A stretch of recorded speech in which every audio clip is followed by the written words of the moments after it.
शेतकरी मित्रांनो नमस्कार. तर मोसंबीच्या सर्वच बागा जवळपास आता हार्वेस्टिंग झालेले आहे. तर माल हार्वेस्टिंग झाल्याच्या नंतर आपल्याला दोन कामं करणं अतिशय गरजेचं आहे.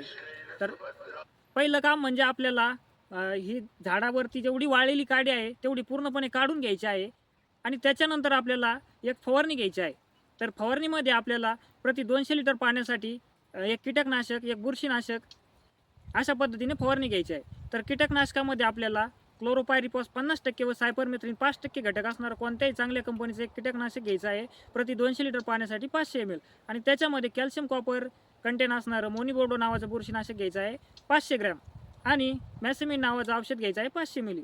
तर अशा पद्धतीने फवारणी करून आपल्याला झाडावरती आणि खोडावरती फवारणी घ्यायची आहे. तर या फवारणीमुळे आपल्याला जे फुटलेले खोड असतील किंवा झाडावरती डिंकाचं प्रमाण असेल तर याच्यावरती 100% नियंत्रण होणार आहे.